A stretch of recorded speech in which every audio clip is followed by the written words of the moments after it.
Hoje nós vamos estudar o novo nascimento, no capítulo 3 do Evangelho de João. Vamos acompanhar de perto as palavras de Jesus a Nicodemos e o testemunho de João Batista. Começamos com a leitura. E havia entre os fariseus um homem chamado Nicodemos, príncipe dos judeus. Este foi ter de noite com Jesus e disse-lhe: Rabi, bem sabemos que és mestre vindo de Deus, porque ninguém pode fazer estes sinais que tu fazes, se Deus não for com ele. Analisando essa palavra aqui, versículo por versículo, como nós temos feito, encontramos então aqui um príncipe judeu, Nicodemos, indo encontrar Jesus à noite. Primeiramente, nos chama a atenção que Nicodemos não acompanhava os pensamentos dos mestres da época. Não, ele não acompanhava. Ele pensava diferente, ele pensava livremente. Se ele pensasse como seus companheiros de religião, ele não teria ido falar com Jesus, ele não teria se aproximado de Jesus, porque ele acreditaria que Jesus era um falso profeta, como os demais não só pensavam, mas também falavam. E esse muitas vezes é o problema do ser humano. Ele não somente pensa, mas ele fala. E fala as coisas sem saber, sem ter certeza, difama, machuca, magoa e esquece que Deus vai lhe cobrar. Nem sempre aquilo que nós vemos é real, muitas vezes é muito irreal. Mas Nicodemos não era desses. Nicodemos ele foi falar com Jesus, ele andava preocupado porque Jesus estava fazendo tanta coisa, tantos milagres, tantos sinais, que ele precisava conferir. E é isso que muitas vezes nós temos que fazer. Eu me lembro quando eu tive o primeiro encontro com o Evangelho no ano de 1982. Ai céus, menino de 21 anos, ia para 22, tão imaturo, tão cheio de religião, tão cheio de religiosidade. E às vezes esse é o problema do ser humano. É muita religiosidade e pouca vida espiritual. É muita religião e pouco ou nenhum relacionamento com Deus. E as pessoas que vieram falar comigo fizeram uma disputa, um debate. E ninguém quer perder debate. Então, teimei com eles, bati o pé, fiz o que eu pude para convencer eles de que eu estava certo. Mas alguma coisa ficou me machucando por dentro, um medo de estar errado. E depois de tudo, com tanta religião, ir para o inferno, porque eu não tinha certeza da minha salvação. Nem podia ter. Eu vivia impregnado pelos dogmas da Igreja Católica. Eram 10 mandamentos da lei de Deus e 5 da igreja. E eu não havia conseguido cumprir nem os 10 da lei de Deus, quanto mais os outros 5 da igreja. Então eu tinha certeza que eu ia para o inferno. Mas não queria dar o braço a torcer para ninguém. O orgulho humano. Orgulho, uma coisa que o diabo usa demais, tanto com as pessoas do mundo como com os cristãos. Não deixa o orgulho entrar no seu coração. E eu lembro que naquela noite, quando eu fui dormir, ainda no ano de 1982, depois de fazer minhas rezas de costume, ajoelhado nos pés da cama, eu falei: Senhor, eu quero que o Senhor me mostre o caminho da salvação, independente de religião. E essa última palavra magoou meu coração. Eu não queria sair da minha religião. Eu tinha tanto orgulho da minha religião. Eu tinha sido seminarista, congregado mariano, coroinha do Padre Milho. Mas eu disse isso torcendo para Deus falar comigo e falar: não, meu filho, continua assim que tá bom. Aí, no meio daquele ano, aconteceu uma coisa estranha. Eu trabalhava na irrigação e a semana que eu estava de dia era uma semana de dia, uma semana de noite. Na semana do dia teve uma semana que eu não consegui dormir por 3 noites, porque eu dormia, eu sonhava com o diabo. Ele aparecia querendo me matar e eu andava apavorado, tremendo de medo, porque eu sabia que se ele me matasse eu ia para o inferno. Aquele ano passou, os temores passaram, mas aquele vazio ficou dentro do meu peito. No ano de 83, Começamos tudo de novo, os debates, os embates, os desafios para ver quem sabia mais, quem não sabia. O orgulho continuava operando, até que eu encontrei alguém que falou para mim: não importa a religião, você já nasceu de novo, você já aceitou Jesus como seu Salvador. Porque está escrito que a salvação é pela graça, não é pelas obras. E quando eu soube que a salvação era pela graça, eu me apaixonei por Jesus, me apaixonei pelo Evangelho. Eu disse: então eu posso morrer agora que eu estou salvo? Pode morrer. Se você confia em Jesus, você vai para o céu, porque a salvação é de graça.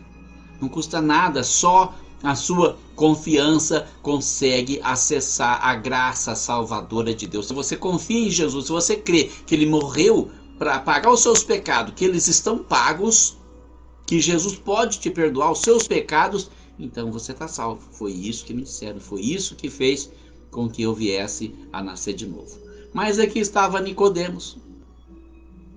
Apesar de tudo, de toda aquela religiosidade, sem orgulho, tentando entender aqueles milagres que aconteciam, e vem dizer para ele: Rabi, bem sabemos que és mestre vindo de Deus, porque ninguém pode fazer estes sinais que tu fazes se Deus não estiver na vida dele. Olha, que palavra maravilhosa, né?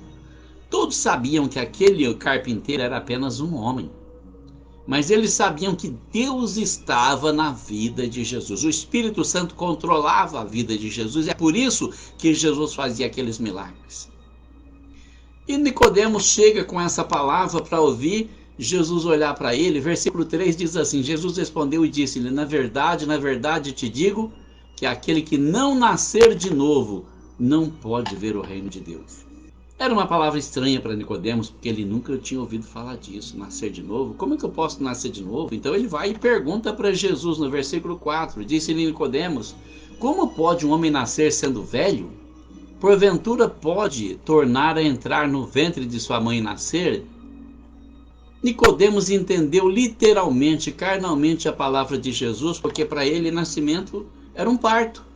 Será que ele poderia voltar para o ventre da mãe dele e ser parido de novo? Porque muita gente acha que é isso, que a vida é simplesmente você chegar aqui. Isso aqui é uma mera ilusão. Tudo que nós vemos aqui é ilusão. Então ele pergunta para Jesus: como que um homem velho pode nascer de novo? E Jesus respondeu: na verdade te digo que aquele que não nascer da água e do Espírito não pode entrar no reino de Deus. Nascer de novo. O que é nascer de novo? Como assim, Jesus? Jesus dizendo para ele: olha, o que é nascido da carne é carne, o que é nascido do Espírito é Espírito. Então, o que quer dizer isso? Que quem nasceu do desejo da carne não tem herança no reino de Deus. Um homem se deita com uma mulher e, querendo ou não querendo, acaba gerando um filho. Isso é só carne, isso não aproveita nada, é a ilusão da vida. Mas Jesus vem com uma nova verdade: aquele que é nascido do Espírito é Espírito, ou seja, aquele que nasceu da vontade do Espírito de Deus, aquele que renovou a sua vida em Jesus, aquele que foi transformado numa nova criatura, que deixou os maus hábitos para trás, que deixou os falsos ensinamentos para trás, que deixou o orgulho para trás, que deixou a derrota para trás, que deixou a vergonha, a abominação, e se esforça para ser uma nova criatura. Esse é Espírito, esse tem vida eterna, porque a carne morre, mas o Espírito não morre. Então Jesus está usando palavras metafóricas para dizer: olha, aquele que nasceu só da vontade da carne vai morrer, está perdido. Mas aquele que nasceu do Espírito Santo, esse sim terá vida eterna com Deus. É preciso aprofundar-se no oceano do Espírito para compreender as palavras espirituais de Jesus. E no versículo 7, Jesus diz para ele: não te maravilhes de ter dito, necessário vos é nascer de novo. Ou seja, não fique admirado por essa palavra. Necessário é nascer de novo. Uma nova criatura, um novo ser criado em Deus, pela palavra de Deus. O vento assopra onde quer e ouves a sua voz, mas não sabes de onde vem nem para onde vai. Assim é todo aquele que é nascido do Espírito. Ou seja, como o exemplo do vento que está soprando lá fora. Você não sabe de onde ele está vindo nem para onde ele vai, mas você consegue ouvir. Você não vê, mas você sente. Jesus diz que todo aquele que é nascido do Espírito, que é governado pelo Espírito Santo, é assim. Ninguém sabe para onde ele vai, de onde vem, para onde vai. Isso me faz lembrar de uma coisa que aconteceu antes da minha partida para Hortolândia. Eu andava muito decepcionado, muito desanimado com tudo, porque até então acreditava muito na igreja local. Minha esposa esteve numa reunião e ela disse que quando terminou aquela reunião, eu fiquei sabendo disso quando eu voltei de Hortolândia, em 2012. Acabou aquela reunião, uma irmã que estava lá na reunião olhou para ela e falou: irmã, vem aqui que a gente precisa orar pela senhora. Tem alguém na sua casa que vai viajar? Ela disse: não. Ela disse: tem sim, a senhora não sabe, mas tem. Deus me mostrou alguém de mala pronta. E Deus está me dizendo que vai levar essa pessoa, vai tratar com ela e Ele vai trazê-la de volta. Olha, não dá para entender esse carinho, essa atenção, esse amor com um pecador como eu. Eu não mereço, eu sou indigno, mas Ele escolheu para fazer essa obra na minha vida. Eu fiz de tudo para não ir. Quando veio a convocação, eu tentei usar os recursos políticos, fui no prefeito, tanta gente, fiz inscrição no artigo 22, nada, eu tinha que ir mesmo, eu tive que ir, eu fui. Eu fui, fiquei lá durante 4 anos, no primeiro ano eu pedi remoção, não saiu, falaram: Miguel, você não vai conseguir, você nunca deu aula, não tem pontuação, não vai conseguir. Então eu não pedi mais remoção. Apenas quando estava completando meu 4º ano em Hortolândia, eu senti no coração o desejo de pedir remoção e eu pedi. E disseram para mim: agora você vai pedindo remoção, você vai de cidade em cidade, vai para Limeira, depois você vai para Araras e vai indo até chegar na sua cidade. Demora um pouquinho, mas você chega. Eu pedi remoção. Meu cargo caiu em Cravinhos, perto de Ribeirão Preto. Tinha pedido artigo 22, fui na atribuição e pegar o embebedouro aqui, cidade vizinha. Ou seja, voltei direto para casa. Ele me levou e ele me trouxe como ele havia dito através daquela irmã. Dei aula em bebedouro durante 1 ano, pedi remoção para não voltar para Cravinhos. Quer dizer, não cheguei a dar aula em Cravinhos, já vim direto para cá, né? Caí em Pitangueiras, onde eu estou até hoje, que é 18 quilômetros aqui. E é ali que eu pretendo encerrar as minhas atividades quando chegar o tempo. Mas é aquele que é nascido do Espírito. Se o Espírito Santo governa a sua vida, você está aí hoje, não sabe para onde você vai amanhã, mas Ele vai guiar os seus passos, vai preparar o caminho, vai te levar e vai fazer a obra que Ele tem que fazer na tua vida, e Ele mesmo vai te levar de volta depois, porque a obra é dele. E Ele faz do jeito que Ele quer, com quem Ele quer e como Ele quer. Ele é o Senhor. Nicodemos respondeu e disse-lhe: como pode ser isso? Nicodemos estava perplexo. Como pode ser isso? Como que eu posso nascer de novo? Não estou entendendo, porque Jesus falava palavras espirituais para um homem carnal. Nós precisamos entrar na dimensão do Espírito para compreender as coisas espirituais. Aquilo que às vezes não tem nenhum significado para mim, no meu mundo carnal, na dimensão do Espírito, o Senhor me dará entendimento. Jesus respondeu e disse-lhe: tu és mestre de Israel e não sabes isto? Olha, é tão elementar, isso é tão elementar, você não sabe uma coisa tão simples, tão elementar como essa? Você é mestre de Israel. Eu não estou entendendo.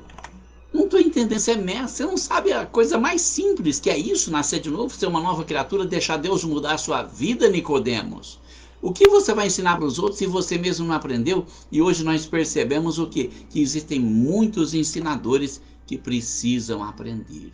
Eles precisam porque eles não sabem. Deus visita o interior do homem e muitas pessoas, está certinho, muitas pessoas esfriam por causa disso.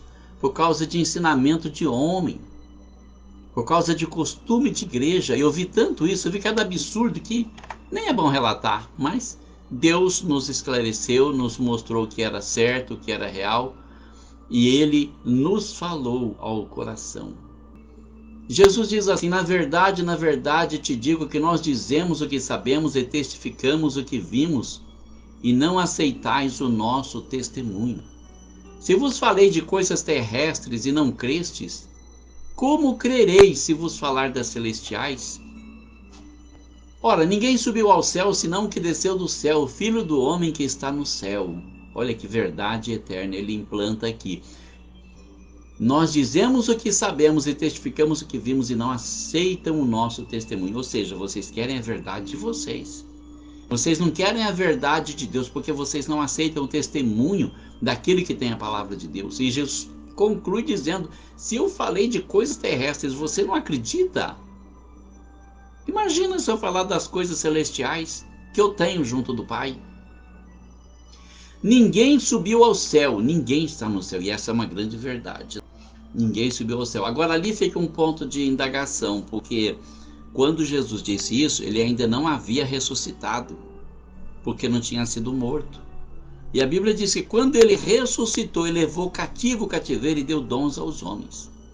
Alguns teólogos acreditam que quando ele ressuscitou, ele subiu e levou o paraíso para junto debaixo do altar de Deus. Não sei, são suposições, não é?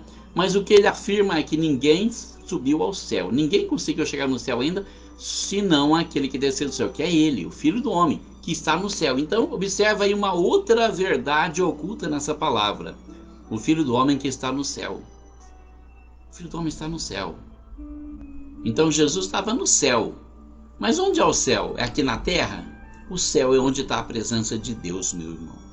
Se Jesus está com você, você está no céu. Você pode estar passando problemas, dificuldades, pelas limitações, pelo império das trevas que governa esse mundo, mas você está no céu, você desfruta a presença de Deus. Eu levanto às 5 da manhã, depois de falar com o Senhor, entregar minha família, meus amigos, todas as pessoas que se relacionam comigo direto ou indiretamente. Eu me preparo e vou para o meu trabalho, vou dirigindo numa alegria. Só Deus sabe que alegria que eu sinto de estar ali dirigindo meu carro para Pitangueiras, para dar minhas aulas, para formar novas mentes, para ensinar as pessoas a pensarem por si. E agradeço muito a Deus pela oportunidade de estar nesse trabalho tão honroso que Ele preparou para mim. E já sinto o céu. E eu ainda não estou vendo as maravilhas do céu, mas eu sinto o céu comigo, a presença de Deus comigo. E muitas vezes eu vou sozinho no meu carro, cantando, às vezes eu vou falando com Deus, e quem passa por mim deve pensar: esse cara é doido, conversa sozinho, e não sabe que a presença do Pai, do Filho e do Espírito Santo está comigo naquele carro, que eu me alegro na presença de Deus. E não tem coisa mais maravilhosa e mais pacífica do que isso. Então ele revela um mistério. Como Moisés levantou a serpente no deserto, assim importa que o Filho do Homem seja levantado. Falando que é a respeito da sua morte na cruz. Que ele precisava morrer na cruz, suspenso entre o céu e a terra, para que todo aquele que nele crê não pereça, mas tenha a vida eterna. Então esse versículo 15, ele dá a chave para solucionar o mistério que me atormentou por mais de 20 anos. Todo aquele que nele crê não pereça, mas tenha a vida eterna, tenha a salvação eterna. Ele revela mais claramente ainda: porque Deus amou o mundo de tal maneira que deu o seu Filho unigênito, para que todo aquele que nele crê não pereça, mas tenha a vida eterna. Deus deu tudo o que ele tinha de melhor, o seu único filho. Eu tenho 4 filhos, não daria nenhum, irmão. Eu tenho 3 netos, não daria nenhum. Já ofereci minha vida várias vezes. Quando minha esposa pegou Covid, ficou entre a vida e a morte, eu já dei testemunho. Falei com o Senhor para dispor da minha vida no lugar da vida dela. Ofereci minha vida e até a minha salvação no lugar do meu irmão, Dorival, porque não queria que ele se perdesse. Hoje eu entendo que eu não posso fazer isso. Hoje eu entendo. No mês de janeiro, eu senti que ia sofrer um grande golpe, porque tem um animalzinho de estimação que é muito querido. Eu amo muito, um gato que eu tenho aqui há 10 anos. Eu amo muito esse menino. E ele ficou muito doente por uma semana e se escondeu no guarda-roupa. não comeu nada durante uma semana. Eu fiquei muito preocupado, pensei que ia perder ele. Entrei lá naquele quarto e eu ia dizer para o Senhor que podia tirar a minha vida para deixar a vida dele.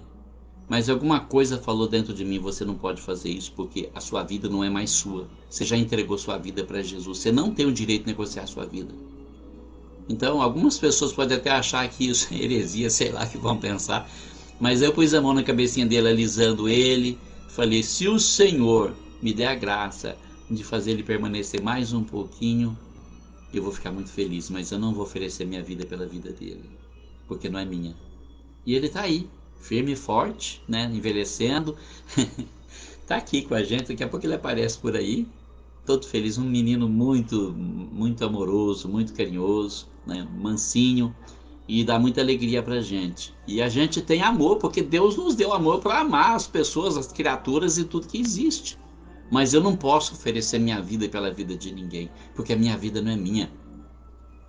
Deus amou o mundo de tal maneira que deu seu Filho unigênito para que todo aquele que nele crê não pereça, mas tenha vida eterna. Porque Deus enviou o seu Filho ao mundo, não para que condenasse o mundo, mas para que o mundo fosse salvo por ele. Olha, que palavra poderosa, né? Enquanto a gente vê hoje tantas pessoas condenando. Condena você porque você não dá dízimo. Condena você porque você não frequenta a igreja. Condena você porque você não faz parte do grupo deles. Condena você porque você faz alguma coisa que a religião deles proíbe. Jesus está dizendo: Deus enviou seu Filho ao mundo, não para que condenasse o mundo, mas para que o mundo fosse salvo por ele. Ele veio para salvar. Não há condenação, mas haverá condenação para quem o rejeitar, porque ele é o único Salvador. Então no versículo 18 ele deixa isso bem claro também: quem crê nele não é condenado. Se você crê em Jesus, se você confia nele, você não é condenado. Mas quem não crê já está condenado. Então nós já temos o peso da condenação sobre a nossa cabeça e nós precisamos crer no nome de Jesus para ser salvo e perdoado por ele. Quem crê nele não é condenado, mas quem não crê já está condenado, porquanto não crê no nome do unigênito Filho de Deus. Se você não confia em Jesus, se você não entregou sua vida a Jesus para ser salvo, você já está condenado. E no versículo 19 ele define bem claramente: a condenação é esta, que a luz veio ao mundo e os homens amaram mais as trevas do que a luz, porque as suas obras eram más. Porque todo aquele que faz o mal odeia a luz e não vem para a luz, para que as suas obras não sejam reprovadas. Mas quem pratica a verdade vem para a luz, a fim de que as suas obras sejam manifestas, porque são feitas em Deus. Então essa é uma grande verdade.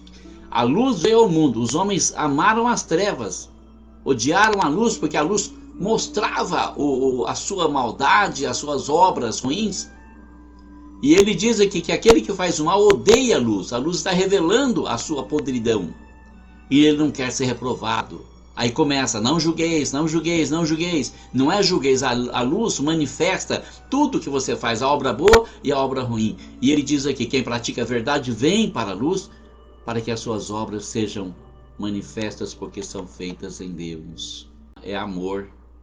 E eu acredito que realmente Deus cura qualquer um, porque o prazer dele é justamente compartilhar a vida. Ele quer nos doar vida e quer que nós nos importemos com os seres que ele criou também. São criaturas de Deus, e amar a criação de Deus é aquilo que ele faz por nós também, nos ama, não é? Depois disto foi Jesus com seus discípulos para a terra da Judeia, e estava ali com eles e batizava. Jesus seguiu seu ministério. Depois que Nicodemos falou com ele naquela noite, Nicodemos voltou para a vida dele para pensar no que ia fazer, e Jesus, ele foi para a terra da Judeia, e ele estava ali e fazia a obra de Deus, evangelizava, batizava as pessoas, para que as pessoas não se esquecessem do que era o novo nascimento. Ora, João batizava também em Enom, junto a Salim, porque havia ali muitas águas, e vinham ali e eram batizados. João encostou ali em Enom, junto da cidade de Salim, e diz ali que tinha um lago ali, alguma coisa, e ele ficou por ali onde tinha água, e as pessoas vinham procurar ele, queriam ser batizadas, queriam viver uma vida nova. O batismo representa isso, é o sinal de uma nova vida. É um divisor de águas, o que ficou para trás é outra criatura daqui para frente, criada pelo Espírito de Deus. Porque ainda João não tinha sido lançado na prisão, olha aí. Olha aí, João não tinha sido lançado na prisão. Então por isso que ele fazia a obra de Deus. Ele sabia que ia ser lançado na prisão, porque ele vivia mostrando o erro de Herodes e de sua suposta mulher. Mas enquanto esperava para ser preso, ele fazia a obra de Deus. Quanta gente está dormindo hoje em dia? O sono da indolência. Eu não vou fazer isso não, porque eu não tenho condições, eu não vou fazer isso porque ninguém me ajuda, eu não tenho como evangelizar, mas a gente cria a circunstância. Começa aqui, ó. Estou sozinho aqui, eu, o Pai, o Filho e o Espírito Santo. O Espírito de Deus está comigo, me inspirando. Orei agora há pouco e disse: Senhor, eu não tenho nada para dizer. Se o Senhor não me der uma palavra, eu vou passar vergonha. É tua sabedoria, é tua unção. Me ajude a ser um instrumento nas tuas mãos. Houve então uma questão entre os discípulos de João e os judeus acerca da purificação. Já havia contenda por causa de religião, por causa de doutrinação humana. E foram ter com João e disseram-lhe: Rabi, aquele que estava contigo além do Jordão, do qual tu deste testemunho, ele o batizando, e todos vão ter com ele. Olha o ciúme aqui, né? Aqui, Rabi quer dizer mestre, né? Mestre. Chamavam João de mestre. Aquele que o Senhor batizou lá no Jordão, o Senhor falou que ele ia ser o Messias, ele está batizando também. E as pessoas vão todas para ele. Ou seja, não vão ficar com a nossa igreja vazia, João. A nossa igreja vai ficar vazia. E João respondeu e disse: o homem não pode receber coisa alguma se não lhe for dada do céu. Essa palavra é confirmada lá no final desse livro, quando Pôncio Pilatos questiona Jesus e fala para ele: você não me responde nada, não sabe que eu tenho poder para te soltar e para te matar? E Jesus olha para aquele ser arrogante e fala: nenhum poder terias contra mim se não te fosse dado do céu. Que coisa maravilhosa, né? Então tudo que você tem, irmão, veio de Deus. Usa o poder que Deus te deu para glorificar o nome de Deus e para ajudar o seu semelhante. Tem gente que usa o poder que recebeu para maltratar as pessoas, para fazer mal, para mostrar quem manda. Eu vou te mostrar quem manda, aqui sou eu. Para com isso, irmão. Para com isso. A pessoa não está fazendo nada de errado. Se você pode ajudar a pessoa, ajuda a pessoa. Tudo que você tem foi Deus que te deu. E Deus tem muito mais para te dar do que isso. Ele só quer ver o seu coração generoso. Ele só quer te dar uma chance de honrar o nome dele com as escolhas que você faz. Escolha fazer boas coisas para o nome do Senhor ser honrado. João Batista continua: vós mesmos me sois testemunhas de que disse: eu não sou o Cristo, mas sou enviado adiante dele. Aquele que tem a esposa é o esposo. Mas o amigo do esposo que lhe assiste, o ouve, alegra-se muito com a voz do esposo. Assim, pois, já este meu gozo está cumprido. É necessário que ele cresça e que eu diminua. Fico pensando nessa guerra que tem hoje. Ô Senhor! Nossa, o pastor fulano veio convidar a pessoa da minha igreja para ir para a igreja dele. Que isso? Eu vou lá falar com ele, isso tá errado? Eu vou lá tirar satisfação com ele? Tá pescando na aquário dos outros? Não, ninguém é androide, ninguém é robô, ninguém é programado para nada. Se a pessoa quer ir lá porque ela tem vontade de ir lá, deixa que vai, irmão. Se ela quer ir, deixa ela ir. Se ela gosta de ficar aqui com você, ela vai voltar. Se ela não gosta de ficar aqui, não adianta forçar ela a ficar. Ela vai ficar contrariada, vai acabar se desviando. Deixa que vai, deixa assim o caminho. Deixa Deus fazer a obra na vida da pessoa. João Batista, ele não tinha ciúme. Ele disse: vocês são minhas testemunhas, que eu falei que eu não sou o Cristo. Eu fui enviado para preparar o caminho dele. Agora eu estou alegre com o trabalho que ele está fazendo, porque ele é o esposo, está atraindo a esposa. Então ele conclui dizendo: é necessário que ele cresça e que eu diminua. Deixa ele crescer. Ele veio para isso, e eu tenho que diminuir e voltar para o meu lugar. Tem hora que nós precisamos descer um pouquinho, irmão. Já passou a minha vez. É a vez do outro agora, é a vez do meu filho, é a vez do meu genro, é a vez da minha nora, da minha filha, é a vez do outro irmão. Se Deus deu a palavra, eu estou no púlpito, Deus deu a palavra para aquele irmãozinho que está na porta, deixa Deus usar aquele irmão, para de ciumeira. E eu sei bem do que eu estou falando, porque olha, sinceramente, como eu fui perseguido por tanta gente durante tanto tempo por causa disso. Deus me dá uma palavra, a pessoa fica enciumada. Vai orar, irmão. Vai consagrar a sua vida, vai pedir para Deus te dar uma palavra também, porque Deus tem muita palavra para te dar. Não perseguir, não calar a pessoa. Aqui não, aqui você vai ficar no banco. Aqui comigo é assim. Ou você faz do meu jeito ou você fica no banco. Deus vai tratar com você. O galardão está na mão dele para dar a cada um segundo a sua obra. Aquele que vem de cima é sobre todos. Aquele que vem da terra é da terra e fala da terra. Aquele que vem do céu é sobre todos. E aquilo que ele viu e ouviu, isso testifica, e ninguém aceita o seu testemunho. Como ele disse lá atrás para o Nicodemos, a mesma coisa. Mas ele está falando mais claramente aqui, o João Batista, ele está dizendo que, olha, um é o homem espiritual, o outro é o homem carnal. O homem que é da terra só fala das coisas da terra. Ele não lembra em Deus de maneira nenhuma. Você pode viajar 100, 200, 300, 400 quilômetros com ele, não fala de Deus. Ele só fala de coisas da terra, porque ele é da terra, ele é carnal. Ele pode querer se achar espiritual. Chegar lá na igreja que ele vai pregar e fazer um alvoroço e fazer todo mundo chorar, porque ele é perito nisso. Mas ele é carnal. Porque se ele for espiritual, ele vive aquilo que ele prega. Ele prega mais com a vida dele do que com palavras. Tem gente que não entende isso. Tem gente que não consegue compreender isso. Que a sua vida é o melhor testemunho, a melhor pregação que pode existir. Verso 32, aquilo que ele viu e ouviu, isso testifica, e ninguém aceita o seu testemunho. Aquele que aceitou o seu testemunho, esse confirmou que Deus é verdadeiro. Se você ouve a palavra de Deus, seja por quem for, você está confirmando que Deus é verdadeiro. Você está recebendo diretamente de Deus essa palavra. Porque aquele que Deus enviou fala as palavras de Deus. Deus enviou, está falando de Deus, fala das palavras de Deus. É como se Deus estivesse falando com você, o próprio Deus. Pois não lhe dá Deus o Espírito por medida. Ou seja, Deus não fica dando pouquinho por pouquinho. O meu Espírito vai falar com você agora. Espera um pouquinho, volta aqui. Daqui a pouco fala de novo. Não, irmão, ou o Espírito Santo te usa, ou você está usando ele.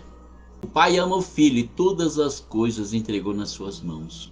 Se fosse Jesus que tivesse falado isso, alguém ia pensar, está puxando a brasa para a sardinha dele. Mas é João Batista que dá testemunho. O Pai ama o Filho e todas as coisas entregou nas mãos do Filho. Então tudo está nas mãos de Deus. É por isso que Jesus diz lá em Mateus capítulo 20, versículo 19 e 20, onde ele diz, capítulo 28, versículo 19 e 20, ele diz assim: é-me dado todo o poder no céu e também na terra. Então nós precisamos estar atentos a isso. Tudo está nas mãos de nosso Senhor. Toda a solução dos problemas, tudo aquilo que nós precisamos, tudo aquilo que nós queremos pedir para Deus está nas mãos do Senhor. É por isso que ele disse: em meu nome farão maravilhas. Aquele que crê no Filho tem a vida eterna. Mas aquele que não crê no Filho não verá a vida, mas a ira de Deus sobre ele permanece.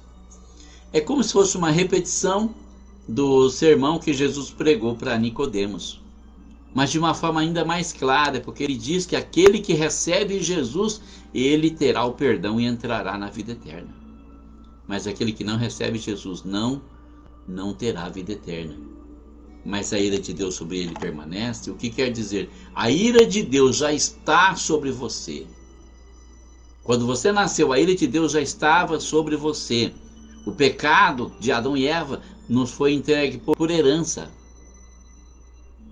Mas se nós recebemos Jesus, essa herança de Adão e Eva é anulada, a ira de Deus se desvia de sobre nós, porque a mesma ira de Deus foi despejada em Jesus na cruz do Calvário para que nós pudéssemos obter salvação.